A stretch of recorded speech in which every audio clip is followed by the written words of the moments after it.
दोस्तों चलिए आज की वीडियो शुरू करते हैं। दोस्तों वीडियो शुरू करने से पहले मैं आपको एक बात बता दूं कि आपने अभी तक हमारे इस चैनल को सब्सक्राइब नहीं किया हो तो नीचे पर आपको ग्रीन बटन में सब्सक्राइब करके लिखा रहा होगा, इसके पर क्लिक कर लीजिए और साइड में नोटिफिकेशन बेल भी आएगा, उसको भी क्लिक कर लेते हैं ताकि आपको मिल सके हमारे अगले वीडियो की नोटिफिकेशन सबसे पहले और आप कुछ नया नया सीख सके। સૌરાષ્ટ્રની એકમાત્ર સ્કૂલ જ્યાં ટ્રસ્ટી તથા સંચાલકો ડોક્ટર, એન્જિનિયર તથા શિક્ષકો છે એવી Kanabar school of science and commerce કાર્યક્ષેત્ર ધોરણ 5 થી 10, 11, 12 સાયન્સ એન્ડ કોમર્સ। દીકરાઓ અને દીકરીઓ માટેના ઉજ્જવળ ભવિષ્ય માટે વાલીઓની પહેલી પસંદગી Kanabar school of science and commerce. અહીં છે શ્રેષ્ઠ શિક્ષકો દ્વારા મર્યાદિત સંખ્યામાં વિદ્યાર્થીઓ માટે ભણતર, અલગ અલગ સાયન્સ લેબ, કોમ્પ્યુટર લેબ, દીકરાઓ તથા દીકરીઓ માટે અલગ અલગ હોસ્ટેલ સાથે શુદ્ધ સાત્વિક ભોજનની વ્યવસ્થા, ટ્રાન્સપોર્ટેશનની સુવિધા, જી તેમજ નીટની તૈયારી સ્કૂલમાં જ। તો આથી વિશેષ આપ આપના બાળક માટે શું ઈચ્છો તો આજે જ એડમિશન માટે સંપર્ક કરો। Unit 1 Kanabar school of science and commerce, Khamrod ચોકડી, Junagadh bypass, Junagadh. Unit 2 main post ઓફિસની પાછળ શ્યામ વિદ્યાલય, સરકારી ગોડાઉન પાસે, ગાંધીગ્રામ, જુનાગઢ। નમસ્તે વિદ્યાર્થી મિત્રો, ગયા લેક્ચરમાં આપણે લોકોએ સાંદ્રતાના અલગ અલગ એકમોનો અભ્યાસ કર્યો। હવે આજે આપણે વધુ અગત્યના પોઈન્ટ પર આગળ વધીએ, દ્રાવ્યતા।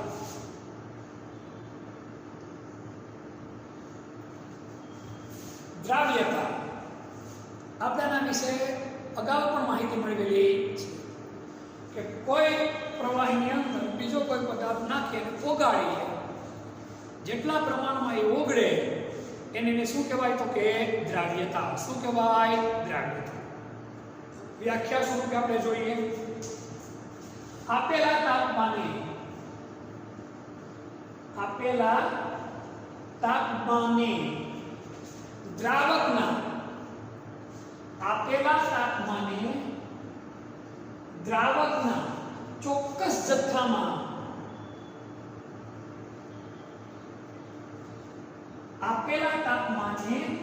દ્રાવકના ચોક્કસ જથ્થામાં ઓગળી શકતા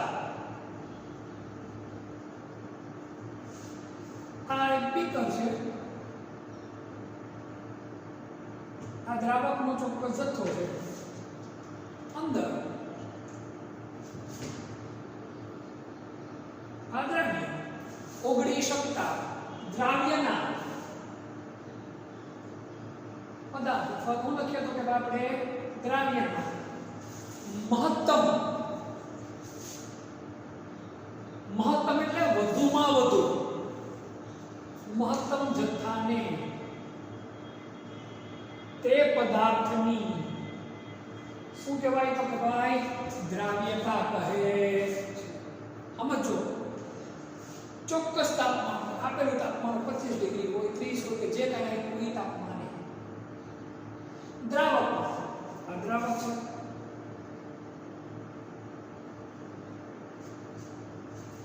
દ્રાવકનો પણ ચોક્કસ જથ્થો હોય તો ફિક્સ આપણે 100 ml 200 ml 300 ml લીટર જે કાંઈ તમે લીધું હોય એની અંદર દ્રાવ્ય કેટલું ઓગળવાનું, થોડોક ની મહત્તમ વધુ જેટલો ઓગળી શકે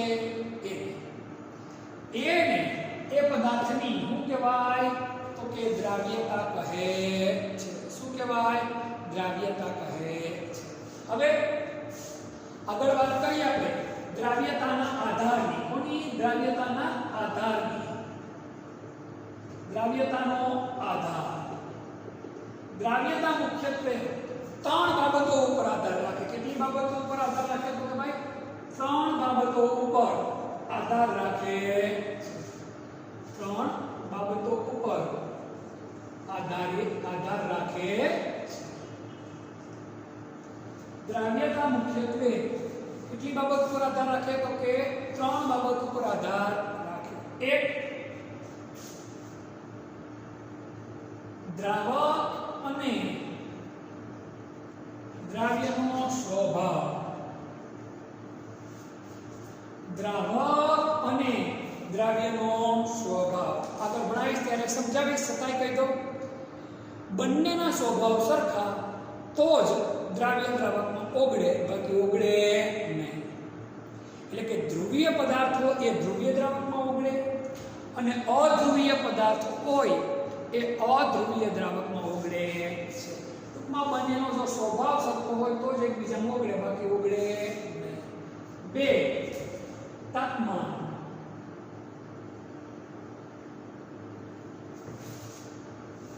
દ્રાવ્યતાનો આધાર બીજો કોનો ઉપર છે? તાપમાન ઉપર. અને 3 વાયુના દબાણ ઉપર. 3 કોની પર આધાર રાખે? દબાણ પર આધાર રાખે. તો દ્રાવ્યતાનો આધાર પરીક્ષામાં પૂછાય. સમજાવો દ્રાવ્યતા. બહુ સહેલો પ્રશ્ન છે, એટલે આવો પ્રશ્ન પૂછાય નહીં. પૂછાય આપણને ખ્યાલ હોવો જોઈએ. આપેલા તાપમાને દ્રાવકના ચોક્કસ જથ્થામાં ઓગળી શકતા દ્રાવ્યના મહત્તમ જથ્થાને તે પદાર્થની શું કહેવાય? તો કે ભાઈ દ્રાવ્યતા. દ્રાવ્યતાનો આધાર મુખ્યત્વે કેટલી બાબતો ઉપર છે? તો કે 3 બાબતો ઉપર છે. દ્રાવક અને દ્રાવ્યનો સ્વભાવ, તાપમાન અને ત્રીજું શું? તો કે દબાણ. આ 3 બાબતો ઉપર આધાર રાખે. સ્ક્રીનશોટ લઈ લો. પછી આપણે ઘન પદાર્થની પ્રવાહીમાં દ્રાવ્યતાનો અભ્યાસ કરીએ. ઘનની પ્રવાહીમાં દ્રાવ્યતા.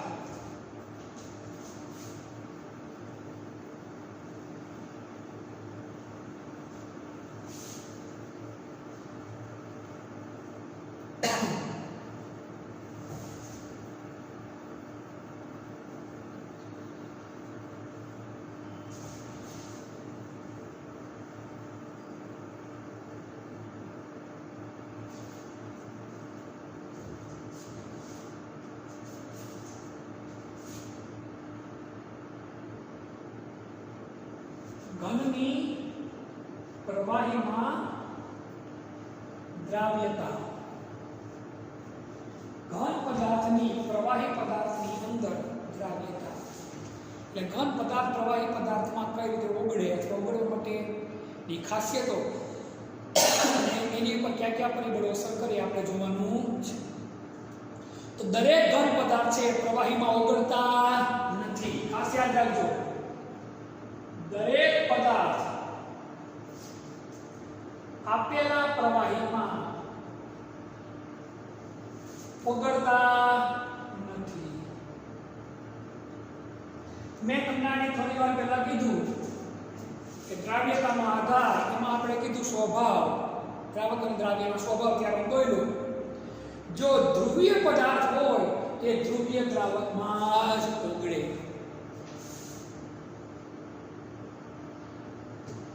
ધ્રુવીય પદાર્થ ધ્રુવીય દ્રાવકમાં જ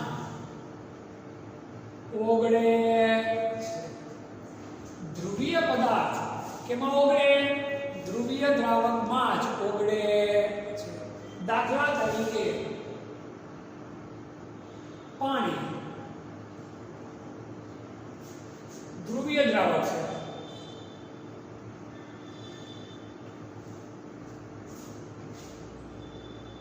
ધ્રુવીય અને અધ્રુવીય શું? આ તમે લોકો અગાઉ ભણી ગયા, એટલે તમારા માટે બીજો પ્રશ્ન રહેતો નથી.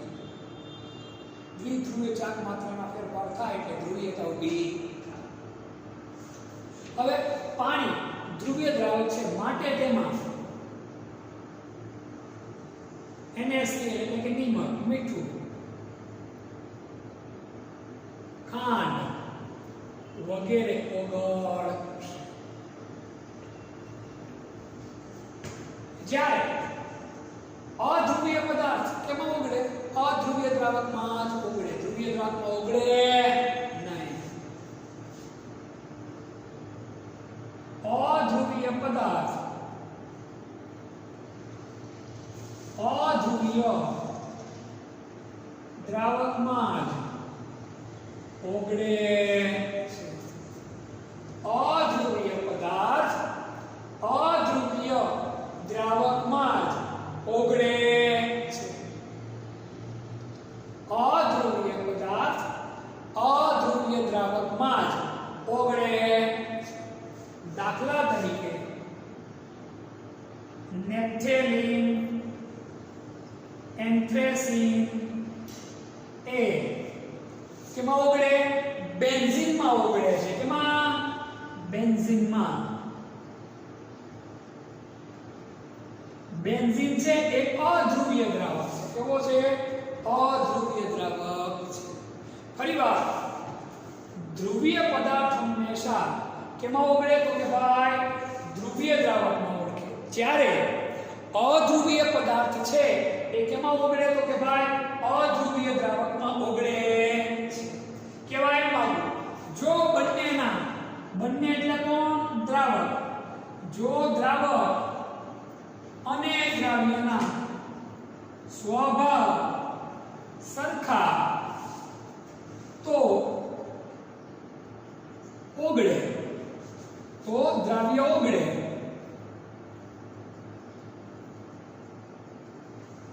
બાકી ઓગળે નહીં. ઓગળે નહીં એટલે શું કહેવાય? અદ્રાવ્ય. આ આપણને ખ્યાલ હોવો જોઈએ. હવે ઘન દ્રાવ્યને, કેવા દ્રાવ્યને? ઘન દ્રાવ્યને જ્યારે દ્રાવકમાં ઉમેરવામાં આવે ત્યારે એની અંદર ઓગળે. આ એક દ્રાવક છે.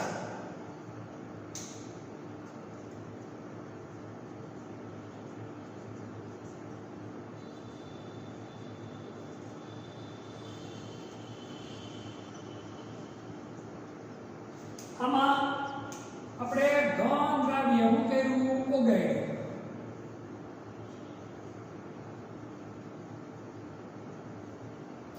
આમાં આપણે ઘન દ્રાવ્ય શું કર્યું? તો કે ભાઈ ઓગાળ્યું. અથવા શું કર્યું? પેલા ઉમેર્યું. શું કર્યું? ઉમેર્યું.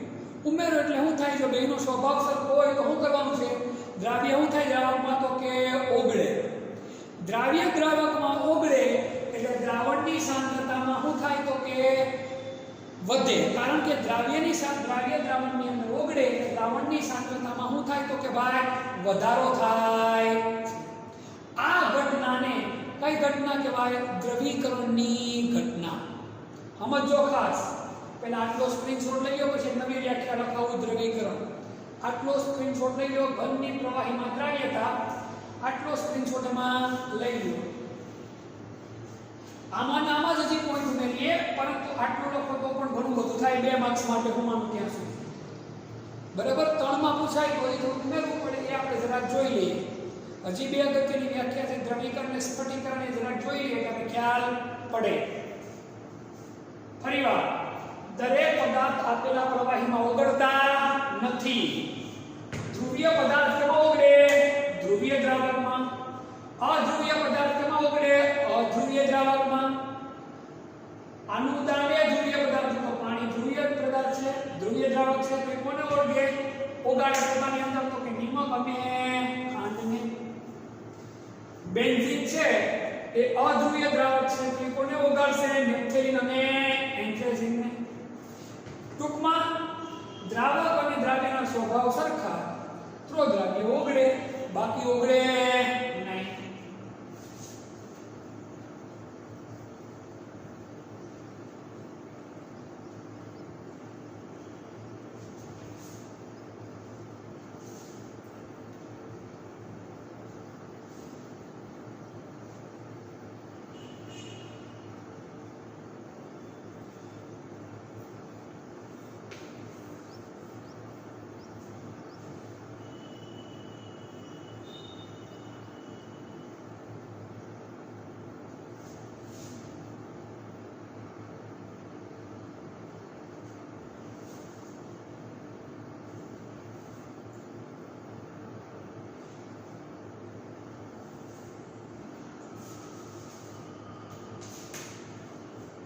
ફરીવાર જ્યારે ઘન દ્રાવ્ય છે એ દ્રાવકમાં શું થાય? તો કે ઓગળે. શું કરીએ? તો કે ઓગળે. ઉમેરો એટલે શું કરવાનું? તો કે ઓગળે. ઓગળીને દ્રાવ્યની સાંદ્રતામાં શું થાય? તો કે વધારો. આ ઘટનાને કઈ ઘટના તરીકે ઓળખવામાં આવે? તો કે ભાઈ દ્રવીકરણ તરીકે ઓળખવામાં આવે. દ્રવીકરણ દ્રાવ્યનું દ્રાવકમાં ઓગળવાની પ્રક્રિયાને કઈ પ્રક્રિયા કહેવાય? દ્રવીકરણની પ્રક્રિયા. સાદી ભાષામાં તો બહુ સાદી ભાષામાં વાત કરું તમને તો દ્રાવ્યનું દ્રાવકમાં ઓગળવાની પ્રક્રિયાને કઈ પ્રક્રિયા કહેવાય તો કહેવાય દ્રવીકરણની પ્રક્રિયા કહે છે. કઈ પ્રક્રિયા કહેવાય? દ્રવીકરણની પ્રક્રિયા. હવે તમે દ્રાવ્ય ઉમેરતા જાઓ અને હલાવતા ઓગળતો જાય, બરાબર. હવે ઘણીવાર એવું થાય કે આમાં દ્રાવ્ય ઓગળેલો છે, દ્રાવ્ય ફરી પાછો ઘન સ્વરૂપે શું થાય? બહાર આવે. શું આવે? બહાર આવે. સમજો, દ્રાવણમાંથી દ્રાવ્ય જ્યારે ઘન સ્વરૂપે બહાર આવે એ ઘટનાને કઈ ઘટના કહેવાય તો કહેવાય સ્ફટિકીકરણની ઘટના કહે છે. કઈ ઘટના કહેવાય? સ્ફટિકીકરણની ઘટના કહે છે. દ્રાવણમાંથી જ્યારે દ્રાવ્ય ઘન સ્વરૂપે બહાર આવે તો એ ઘટનાને કઈ ઘટના કહેવાય? સ્ફટિકીકરણની ઘટના. દ્રાવણમાંથી દ્રાવ્ય જ્યારે ઘન સ્વરૂપે બહાર આવે તે ઘટનાને કઈ ઘટના કહેવાય? સ્ફટિકીકરણની ઘટના કહે છે. કઈ ઘટના કહેવાય? સ્ફટિકીકરણની ઘટના કહે છે. હજે વ્યાખ્યા જોઈએ સંતૃપ્ત દ્રાવણ.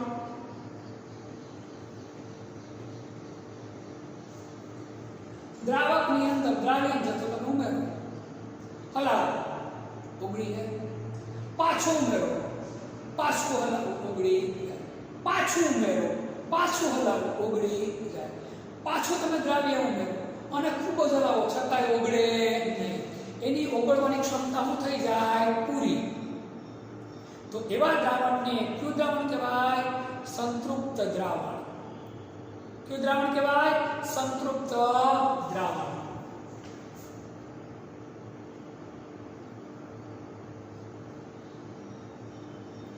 દ્રાવણમાં દ્રાવ્યને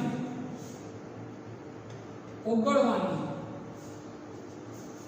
દ્રાવણમાં દ્રાવ્યના ઓગળવાની ક્ષમતા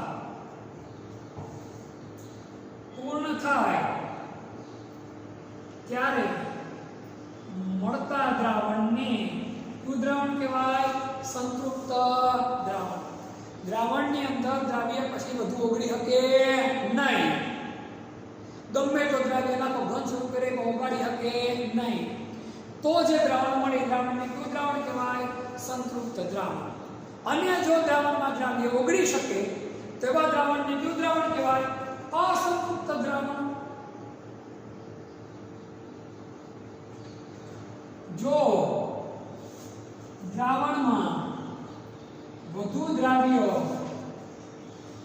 ઓગળી શકે તો મળતા દ્રાવણને કેવું દ્રાવણ કહેવાય? અસંતૃપ્ત દ્રાવણ કહે છે. કેવું દ્રાવણ કહેવાય? અસંતૃપ્ત દ્રાવણ કહે છે. તો આ ચાર વ્યાખ્યાઓ છે તે આપણને ખ્યાલ હોવો જોઈએ. દ્રવીકરણ, સ્ફટિકીકરણ, સંતૃપ્ત દ્રાવણ અને અસંતૃપ્ત દ્રાવણ. હવે ઘનની પ્રવાહીમાં દ્રાવ્યતા ઉપર અસર કરતા ત્રણ પરિબળોમાં પહેલો પરિબળ આપણે જોયો કે દ્રાવક અને દ્રાવ્યનો સ્વભાવ. હવે આપણે બીજા પરિબળનો અભ્યાસ કરવાનો છે. કોનો? તો કે તાપમાનનો. કોનો? તાપમાનનો. તો દ્રાવ્યતા ઉપર તાપમાનની અસર.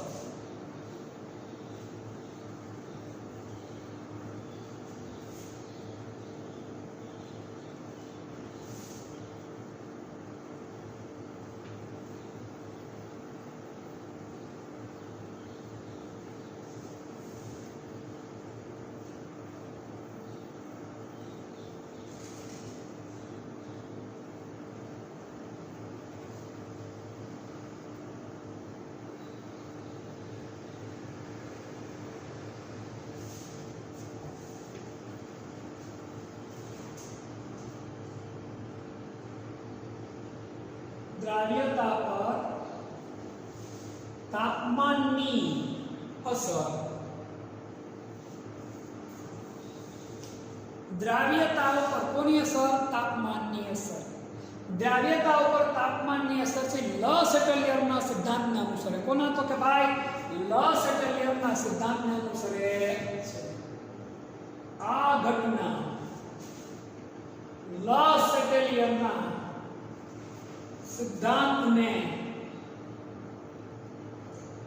અનુસરે છે. કોના સિદ્ધાંતને અનુસરે? લસેટલિયર. એના સિદ્ધાંત મુજબ જોઈએ, જો ઉષ્મા શોષક પ્રક્રિયા હોય, ઉષ્મા કેવી પ્રક્રિયા હોય? તો કે શોષક. જે પ્રક્રિયામાં ઉષ્મા આપવી પડે એને કઈ પ્રક્રિયા કહેવાય? ઉષ્મા શોષક પ્રક્રિયા.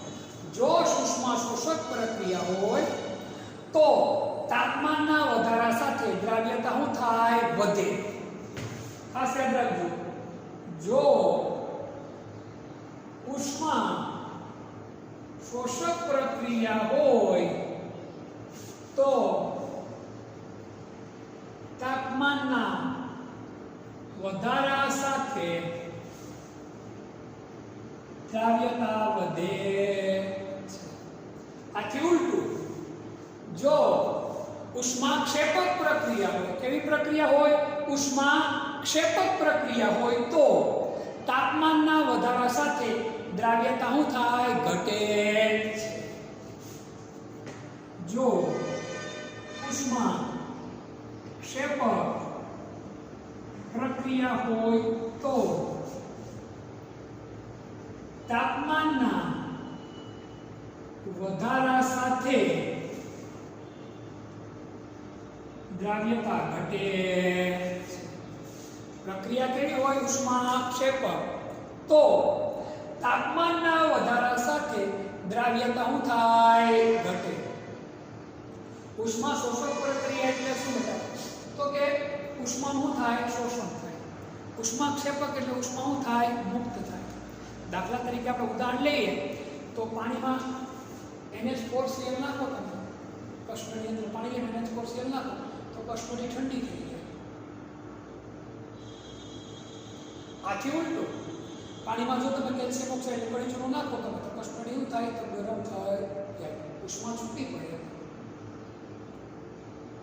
તો જ્યારે એ પ્રક્રિયા હોય ત્યારે તમે તાપમાન વધારો તમે તો દ્રાવ્યતા શું થાય? ઘટે. NH4Cl નાખો તમે તાપમાન વધારો, દ્રાવ્યતા શું થાય? વધે. એટલે આ ખાસ આપણને ખબર હોવી.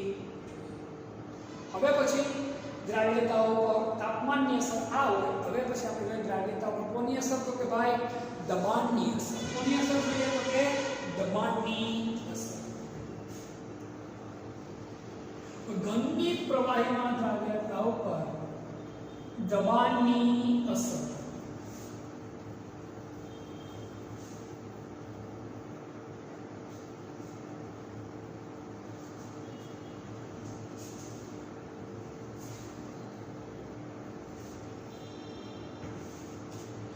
ઘનની પ્રવાહીમાં દ્રાવ્યતા ઉપર કોની અસર? તો કે ભાઈ દબાણની અસર. હવે ઘન અને પ્રવાહી એની પર તમે દબાણ આપો ને તો પણ એનું સંકોચન થતું નથી. અસંકોચનીયતાનો ગુણધર્મ ધરાવે. કોનો ગુણધર્મ ધરાવે? તો કે ભાઈ અસંકોચનીયતાનો ગુણધર્મ ધરાવે છે. એટલે ઘનની પ્રવાહીમાં દ્રાવ્યતા ઉપર દબાણની કાંઈ ખાસ અસર થતી નથી. ખાસ યાદ રાખજો વસ્તુ, ઘન અને પ્રવાહી અસંકોચનીય હોવાથી, કેવા હોય? તો કે અસંકોચનીયતાનો ગુણધર્મ ધરાવતા હોવાથી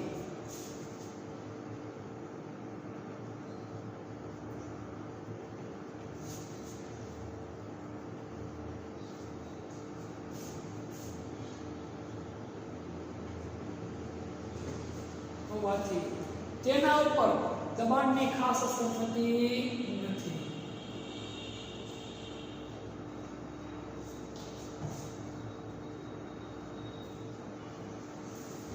તેના ઉપર દબાણની અસર થતી નથી. આ ખાસ વસ્તુ મગજમાં. હવે આ વાત થઈ આપણી ઘનની પ્રવાહીમાં દ્રાવ્યતાની. હવે આપણો પછીનો પોઈન્ટ છે વાયુની પ્રવાહીમાં દ્રાવ્યતા. કયો પોઈન્ટ છે આપણો? તો કે ભાઈ વાયુની પ્રવાહીમાં દ્રાવ્યતા. આનો સ્ક્રીનશોટ લઈ લો. હવે પછીનો આપણો પોઈન્ટ છે વાયુની પ્રવાહીમાં દ્રાવ્યતા.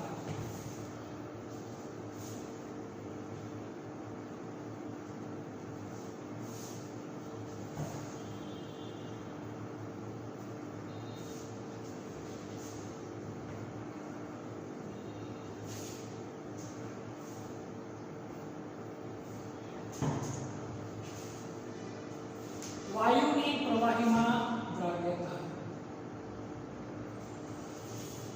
વાયુની પ્રવાહીમાં દ્રાવ્યતા. હવે પછીનો આપણો પોઈન્ટ આ છે. ઘણા બધા વાયુઓ એવા છે કે જે પ્રવાહીમાં શું થાય તો કે ઓગળે. દરેક વાયુ ઓગળે એવું જરૂરી નથી, પણ ઘણા બધા વાયુઓ એવા છે જે પ્રવાહીમાં ઓગળે.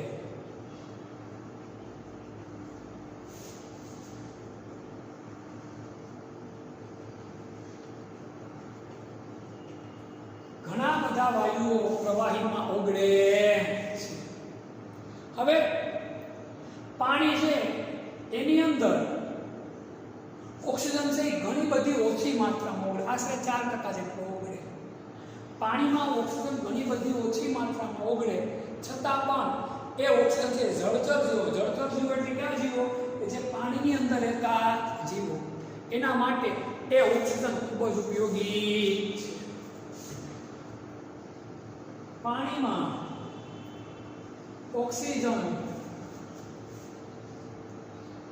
ઘણી બધી ઓછી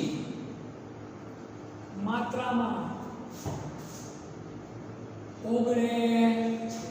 પાણીમાં ઓક્સિજન ઘણી બધી ઓછી માત્રામાં શું થાય તો કે ઓગળે, છતાં પણ જળચર જીવો માટે તેનું છે ખૂબ જ ઉપયોગી છે.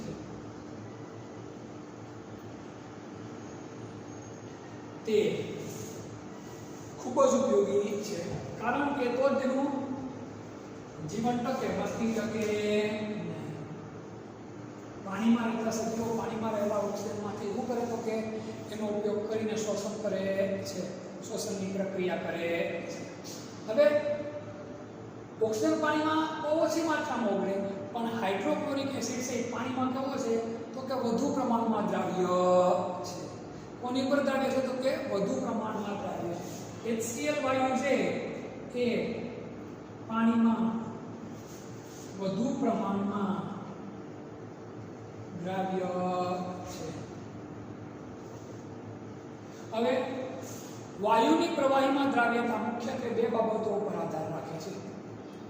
સ્વભાવ તો ખરો જ, એના કરતા અગત્યની વસ્તુ બે બાબત. કઈ બાબત તો કે ભાઈ દબાણ અને તાપમાન. વાયુની પ્રવાહીમાં દ્રાવ્યતા દબાણ અને તાપમાનથી વધુ અસર પામે છે.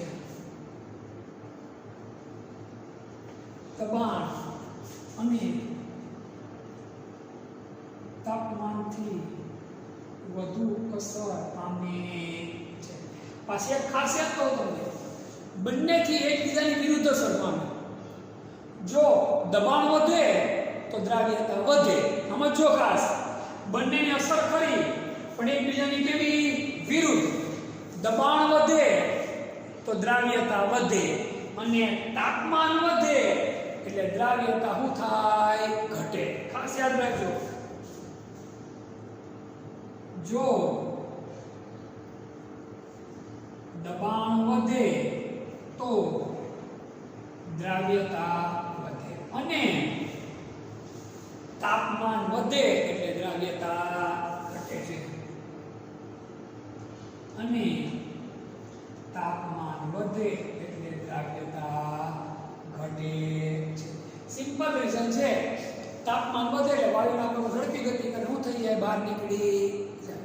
અને દબાણ વધારો તમે તો વાયુના કણો કેવા થાય તો કે સંકોચનીય. કેવા? સંકોચન થાય એટલે કણો, વાયુના કણો પરસ્પર એકબીજાને શું થાય તો કે ભેગા થાય. ભેગા થાય એટલે શું થાય તો કે લિક્વિડ ફોર્મ બનવાની સંભાવના વધી જાય, પ્રવાહી બનવાની સંભાવના વધી જાય. એલપીજી ગેસ હોય એ પ્રવાહી સ્વરૂપે જ હોય દબાણના કારણે. જો તમે દબાણ છોડી નાખો તો પાછું કેવો થઈ જાય તો કે વાયુ થઈ જાય. હવે ફરી એક વાર, વાયુની પ્રવાહીમાં દ્રાવ્યતા. ઘણા બધા વાયુ એવા છે કે જે પ્રવાહીમાં ઉગડે. ઓક્સિજન ઘણી બધી ઓછી માત્રામાં ઉગડે છતાં પણ જળજીવો માટે ખૂબ જ ઉપયોગી છે. HCl છે એની તુલનાએ પાણીમાં વધુ પડતો દ્રાવ્ય છે. વાયુની પ્રવાહીમાં દ્રાવ્યતા મુખ્યત્વે બે બાબતો પર આધાર રાખે. કોની પર? દબાણ અને તાપમાન. આ બંને વધારે અસર કરે. જો દબાણ વધે તો દ્રાવ્યતા વધે અને જો તાપમાન વધે તો દ્રાવ્યતા ઘટે છે.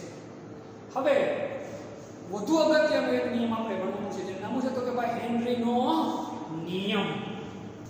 હવે વધુ અગત્યનો પોઈન્ટ છે આપણો હેનરીનો નિયમ.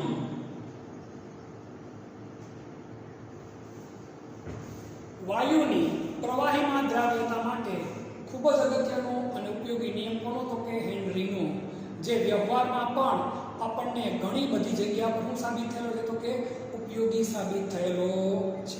પરીક્ષાની દ્રષ્ટિએ પણ અગત્યનો 2 કે 3 માર્ક્સમાં પૂછાય તો કઈ કે લખવું એ જરાક આપણે સમજ લઈ લે. હેનરીએ વાયુની પ્રવાહી દ્રાવકમાં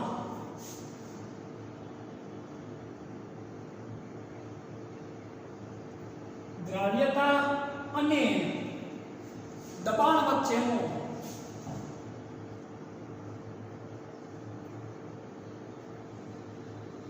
જથ્થાત્મક સંબંધ એટલે કે પ્રવાહી દ્રાવક વાયુ ઓગળે અને ત્યારે દબાણ હોય એટલે શું અસર થાય તેનો સંબંધ થાય. હેનરીનો નિયમ કાંઈ આવું છે. અચળ તાપમાને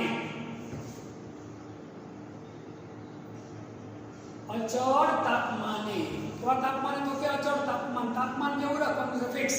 કારણ કે આપણે સંબંધ માત્ર કોનો ગોઠવવાનો છે? દ્રાવ્યતા અને દબાણ. વાયુની પ્રવાહીમાં દ્રાવ્યતા અને દબાણ વચ્ચે જોવાનું છે. એટલે તાપમાન આપણે કેવું મૂકી દીધું કે અચળ. અચળ તાપમાને પ્રવાહીમાં વાયુની દ્રાવ્યતા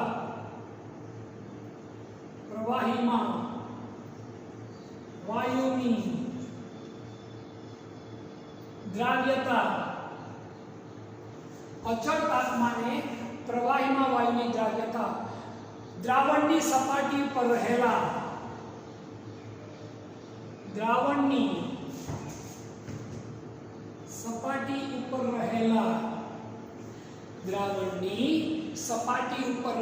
વાયુના આંશિક દબાણના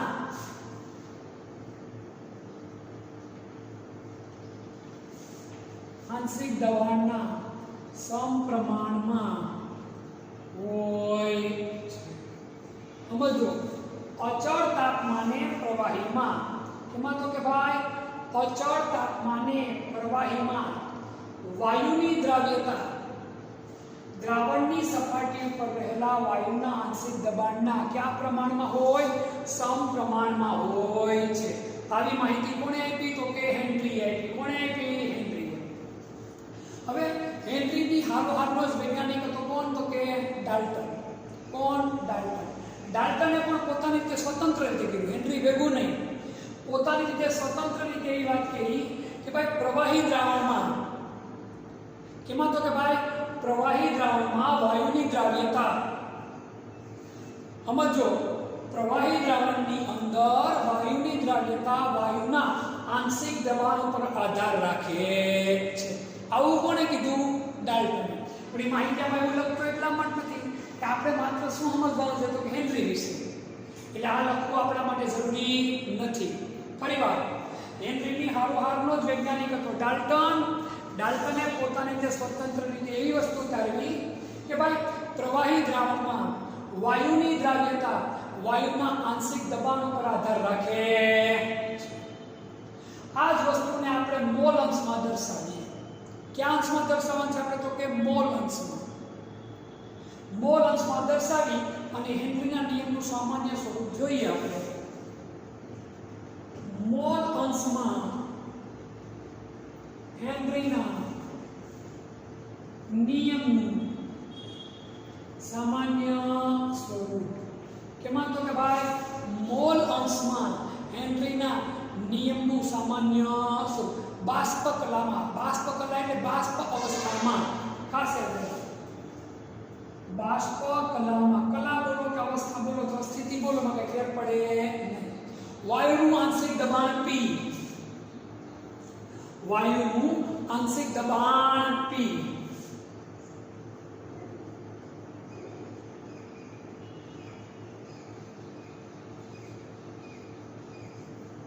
बाष्प कलामा वायुનું आंशिक दबाण P, દ્રાવણમાં વાયુના મોલ અંશના સમપ્રમાણમાં હોય છે। દ્રાવણમાં વાયુના મોલ અંશ ની સંજ્ઞા થાય તો કે x એના કયા પ્રમાણમાં હોય છે? સમપ્રમાણમાં હોય છે।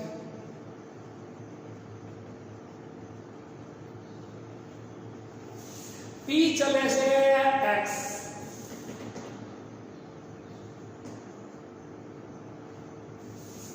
x એટલે મોલ અંશ। સમપ્રમાણતા નિશાની દૂર કરો, અચળાંક મૂકે, અચળાંક કોનો મૂકશું તો કે હેનરીનો।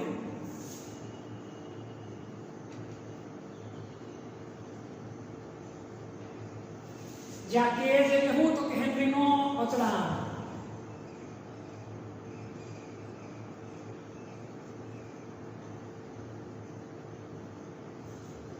x એટલે મોલ અંશ અને p એટલે દબાણ। હું તો કે p એટલે દબાણ। આટલી વસ્તુ આપણે ખબર હોવી જોઈએ। હજી નિયમમાં બે ત્રણ વસ્તુ ઉમેરવાની છે, કારણ કે જો 2 માર્ક્સમાં પૂછાય તો પણ જે એક પદ ઉમેરવો પડે અને 3 માર્ક્સમાં પૂછાય તો હજી થોડું વધારે ઉમેરવું પડે। આટલો સ્ક્રીનશોટ લઈ લો એટલે હજી આગળની વાત તમને લોકોને સમજાવું। પહેલા ફરીવાર હેનરીનો નિયમ। હેનરીએ વાયુની પ્રવાહી દ્રાવકમાં દ્રાવ્યતા અને દબાણ વચ્ચેનો જથ્થાત્મક સંબંધ આપ્યો। અચળ તાપમાને પ્રવાહીમાં વાયુની દ્રાવ્યતા દબાણની સપાટી ઉપર રહેલા વાયુના દ્રાવણની સપાટી ઉપર રહેલા વાયુના આંશિક દબાણના કયા પ્રમાણમાં હોય? સમપ્રમાણમાં હોય છે। મોલ અંશમાં આ નિયમનું સામાન્ય સ્વરૂપ જોઈએ તો બાષ્પ કલામાં વાયુનું આંશિક દબાણ P, દ્રાવણમાં વાયુના મોલ અંશ x ના કયા પ્રમાણમાં હોય? સમપ્રમાણમાં હોય છે। P વાયુ ચલે છે x વાયુ, P વાયુ is equal to KH into x હોય। K શું કે અચળાંક, કોનો અચળાંક છે? હેનરીનો। ડાલ્ટને પણ આની હાલવાર માહિતી આપી હતી, પણ એની ઉપર આપણે વધારે ફોકસ કરવાની જરૂર નથી। સ્ક્રીનશોટ લઈ લો। આગળનો પોઈન્ટ આપણે આમાં ને આમાં જ ઉમેરવાનું છે, થોડું ઉમેરી લઈએ।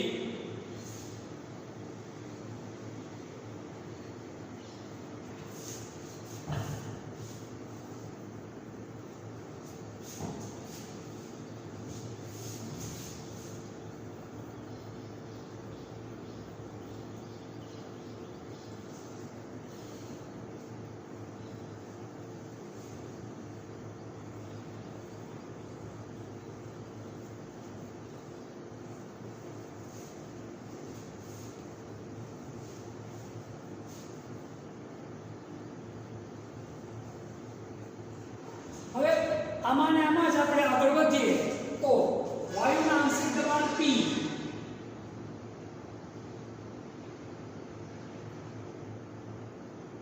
વિરુદ્ધ મોલ અંશ x,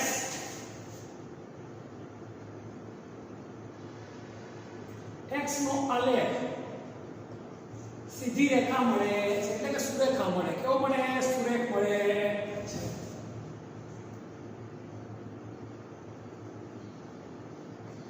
સુરેખ મળે અથવા તો મળે તો કે ભાઈ સીધી રેખા મળે છે। આપણે આલેખ જોઈએ।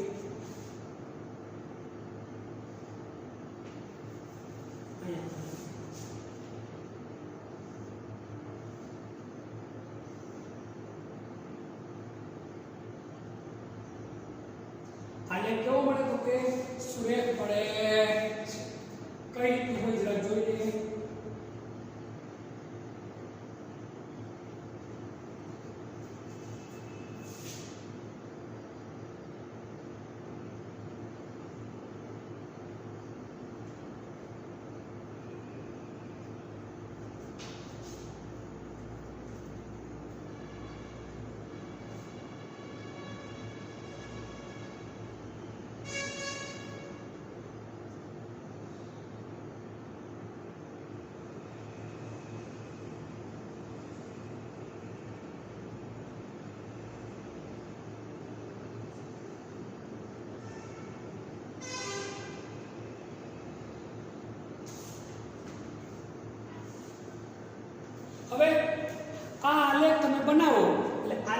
મળે તો કે સીધી રેખા. કેવી મળે? સીધી રેખા. કારણ સમજો, જેમ જેમ દબાણ વધે એમ એમ જેમ જેમ દબાણ વધે એમ દ્રાવ્યના મોલ અંશમાં દ્રાવ્યનું દ્રાવણમાં ઓગળવાનું પ્રમાણ કેવું થાય? તો કે વધુ. સમજો, જેમ જેમ દબાણ વધે એમ દ્રાવ્ય વધુ ને વધુ દ્રાવણમાં શું થાય? ઓગળે. વધુ ને વધુ દ્રાવ્ય ઓગળે એટલે એના મોલ અંશમાં શું થવાનો? તો કે વધારો. શું થવાનો? વધારો. શું થવાનો? વધારો. એટલે આલેખ કેવો મળે? તો કે સુરેખ મળે છે અથવા મળે સીધી લીટી મળે છે. આલેખની વધુ અગત્યતા નથી, પણ આના ઉપરના એક બે કારણની અગત્યતા આપણા માટે વધારે છે. કદાચ તમને આલેખ લખો તો વધુ સારી વસ્તુ છે. પરીક્ષામાં 2 માર્ક્સમાં લખવાની જરૂર નથી, 3 માં પૂછાય તો આલેખ આપણે બનાવવો પડે. પણ એના કરતાં વધુ અગત્યની માહિતી જે છે એ આપણે હવે જરા જોવું પડે. અલગ અલગ વાયુઓ માટે KH ના મૂલ્ય કેવા હોય? તો કે જુદા જુદા હોય છે. સમાન તાપમાને ફરીવાર સમજો, સમાન તાપમાને જુદા જુદા વાયુઓ માટે KH ના મૂલ્યો કેવા હોય? તો કે ભાઈ અલગ અલગ હોય છે. હવે જે બાબત હોય વધારે અગત્યની છે. તાપમાન વધતા KH નું મૂલ્ય વધે. તાપમાન વધતા આ પોઈન્ટ વધારે અગત્યનો છે. KH નું મૂલ્ય વધે છે. મેં તમને અગાઉ કીધું હતું કે વાયુ જ્યારે પ્રવાહીમાં ઓગળે, વાયુ કેમાં ઓગળે? પ્રવાહીમાં. જો ત્યારે તાપમાન વધે એટલે દ્રાવ્યતા શું થાય? ઘટે. તાપમાન વધતા KH નું મૂલ્ય વધે અને દ્રાવ્યતા ઘટે છે. ખાસ યાદ રાખજો, જેમ જેમ KH નું મૂલ્ય વધુ એમ દ્રાવ્યતા કેવી? ઓછી. જેમ જેમ KH નું મૂલ્ય ઓછું એમ દ્રાવ્યતા કેવી? તો કે વધુ. આ પોઈન્ટ સૌથી અગત્યનો પોઈન્ટ છે, ખાસ યાદ રાખજો. તાપમાન વધતા KH નું મૂલ્ય શું થાય? વધે. અને KH નું મૂલ્ય વધે એટલે દ્રાવ્યતા શું થાય? ઘટે. સૌથી વધુ અગત્યની વસ્તુ આ. અને બીજું, સમાન તાપમાને જુદા જુદા વાયુઓ માટે KH ના મૂલ્ય કેવા હોય? તો કે અલગ અલગ. તમારે સમજાવવાનું કોણ વધુ દ્રાવ્ય છે અને કોણ ઓછું દ્રાવ્ય. તમે ખાલી KH ના મૂલ્ય ઉપરથી જ કહી દો. જેનું KH નું મૂલ્ય વધુ, સરખા તાપમાને જેનું KH નું મૂલ્ય વધુ એની દ્રાવ્યતા કેવી? તો કે ઓછી.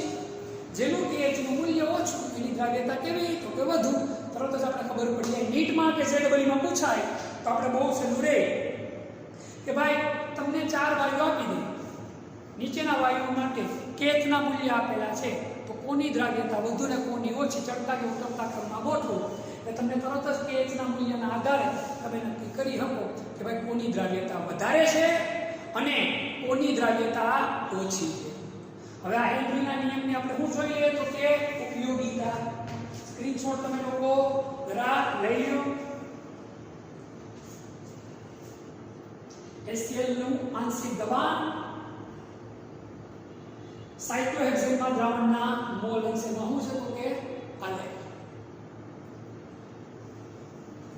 હેનરીના નિયમની ઉપયોગિતા. ઉપયોગિતા પણ આપણને ઉપયોગી છે, પરીક્ષાની દ્રષ્ટિએ પણ અને સામાન્ય વ્યવહારમાં પણ આ ઉપયોગિતા અને હેનરીના નિયમની ઉપયોગિતાનો આપણે લોકો ઉપયોગ કરીએ છીએ. હેનરીના નિયમની ઉપયોગિતા.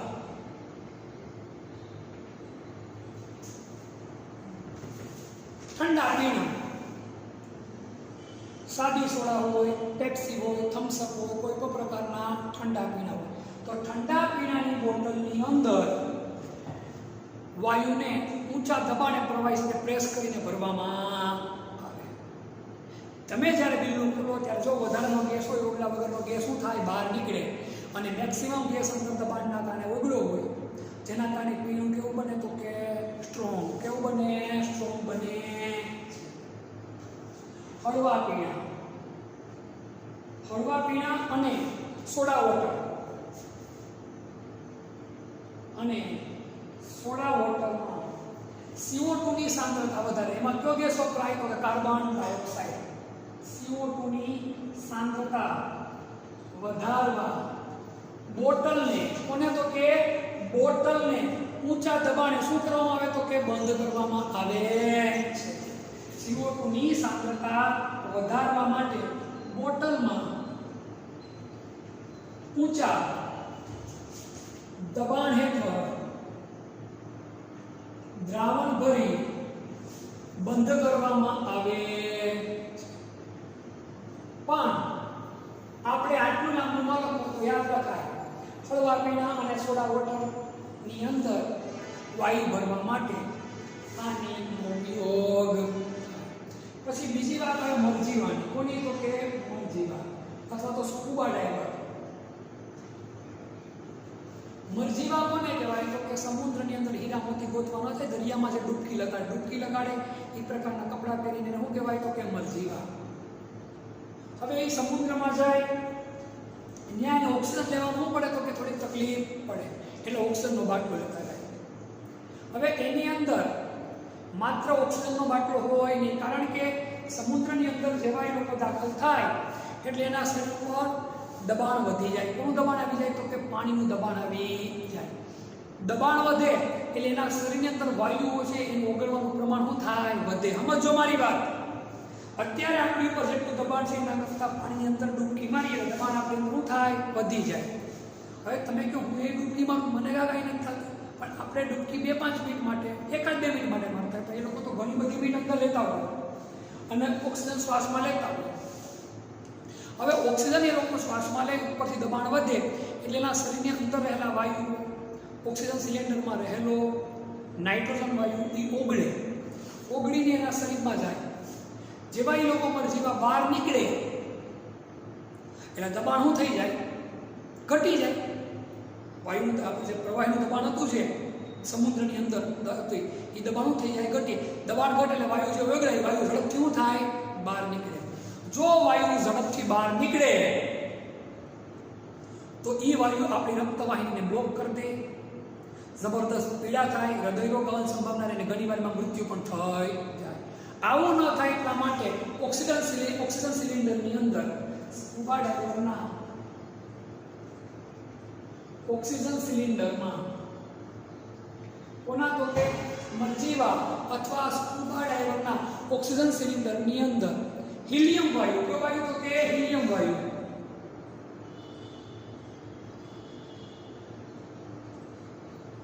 11.7% ઉમેરવાનો. કેટલા ટકા ઉમેરવાનો હોય તો કે ભાઈ 11.7%. નાઇટ્રોજન છે એ 56.2%. કેટલો 56.2% ઉમેરવાનો હોય તો કે નાઇટ્રોજન. અને ઓક્સિજન છે 32.1% હોય. આના કારણે શું થાય કે એને પીડા કેવી થાય તો ઘણી બધી ઓછી, તકલીફ કેવી થાય ઓછી. એમાં પણ કોના નિયમનો ઉપયોગ કરવામાં આવે તો કે ભાઈ હેનરીના નિયમનો. આ જ ઘટનાનો ઉપયોગ થાય. આ સિવાય જ્યારે તમે જમીન કરતાં વધુ ઊંચા જાઓ એટલે હવા કેવી થાય પાતળી, એટલે ઓક્સિજન શું થાય ઘટે. ભૂસ્તર એટલે કે જમીન ની સપાટીથી ઊંચા જઈએ એટલે ઓક્સિજનનું પ્રમાણ શું થાય તો કે ઘટે. શું થાય ઘટે.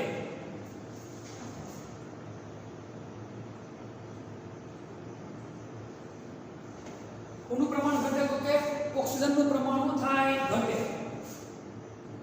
ખાસ કરીને આ વસ્તુ કેમાં જોવા મળે તો કે પર્વતારોહકોમાં. કેમાં જોવા મળે તો કે પર્વતારોહકોમાં, જે માઉન્ટ એવરેસ્ટ ચડતા હોય, બીજા જે ઊંચા પહાડ પર્વતના ટ્રેકિંગ કરતા હોય ને એને આ વસ્તુ લાગુ પડે. જ્યારે એ લોકો જમીનની સપાટીથી ઊંચા જાય એટલે ઓક્સિજનનું લેવલ એને શું થાય તો કે ઘટે. એટલે એને એનોક્સિયા નામનો રોગ થવાની સંભાવના રહે, બીમારી થાય, જેથી એનોક્સિયા નામની બીમારી થાય. અને આ બીમારી થાય એટલે એ પોતાનું ભાન ભૂલે, એની વિચારવાની ક્ષમતા શું થાય તો કે ઘટે, અને શરીરમાં ઓક્સિજનનું પ્રમાણ ઘટે એટલે શરીર કેવું પડી જાય તો કે નબળું પડે, શક્તિ ઘટે. ખાસ યાદ રાખજો, જેથી વિચારી ન શકે અને શરીર